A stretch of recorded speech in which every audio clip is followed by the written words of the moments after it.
ہیں۔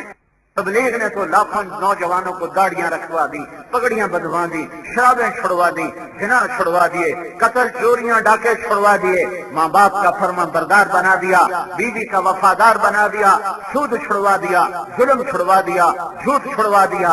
اگر یہ گستاخی رسول ہے تو عشق رسول کیا چیز ہے؟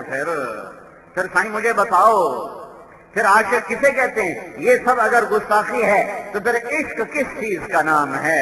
تمہاری مسجدوں میں جماعت نہ جا سکے، تمہارے مسجد میں جماعت مہمان نہ بن سکے، تمہاری سندھ کی مہمان نوازی کدھر چلی گئی؟ سندھی تو غریب بھی ہوتا ہے تو مہمان نواز ہوتا ہے۔ میرے بھائیو، تبلیغ نے تو عشق رسول زندہ کیا۔ میں نے اللہ کے مجھے اپنے باپ دادا کی پیڑھی نہیں آتی، میرے باپ دادا دنیا کے بڑے لوگ تھے، ان کی 16 پیڑھیاں میرے کمرے میں لکھی ہوئی ہیں، لیکن مجھے آج تک یاد نہیں ہوئی۔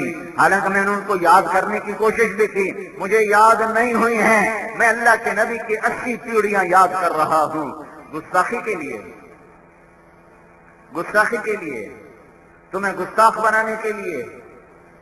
میں نے اس پہ کتنا وقت لگایا ہوگا، کتنی راتیں اس پہ لگائی ہوں گی کہ میں اللہ کے نبی کے در کا میراثی بن جاؤں۔ میرے پاس تو اور عمل بھی کوئی نہیں۔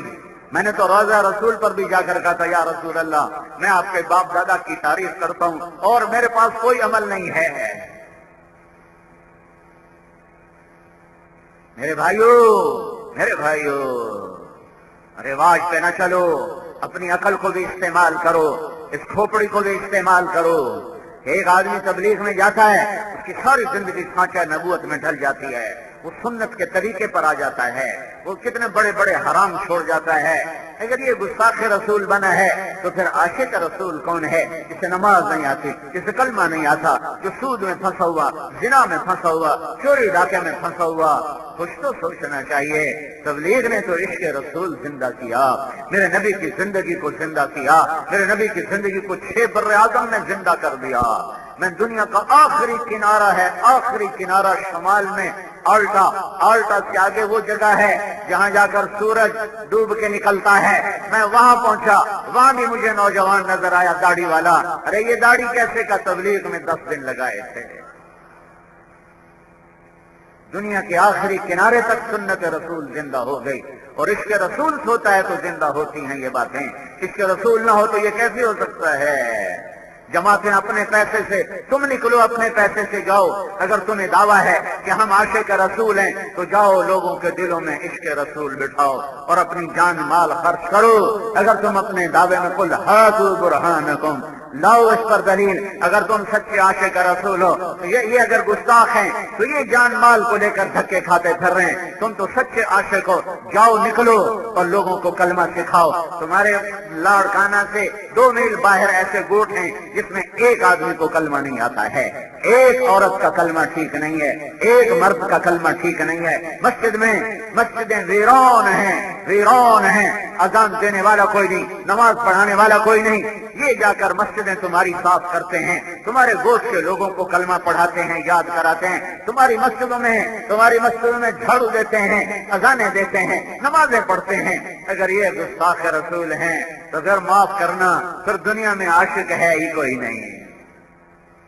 عشق حسین سے سیکھو، عشق حسین سے سیکھو جو نیزے پہ سر چڑھا رہا ہے۔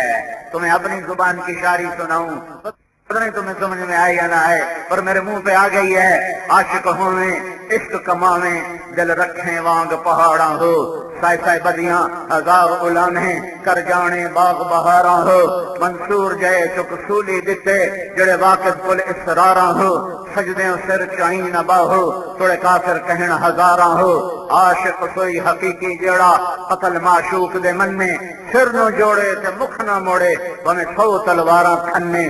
سچا عشق، سچا عشق، سچا عشق حسین دا باہو، سر دتے تے راز نہ بھنے۔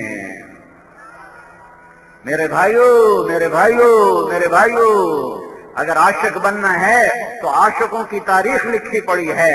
عاشقوں کا سردار ہے حسین بن علی، عاشقوں کا سردار ہے حسین بن فاطمہ بنت محمد، جس کے لیے جنت واجب ہو چکی ہے، قربانیوں کے بعد نہیں، عمل کے بعد نہیں، نماز روزے کے بعد نہیں، حج زکات کے بعد نہیں، جس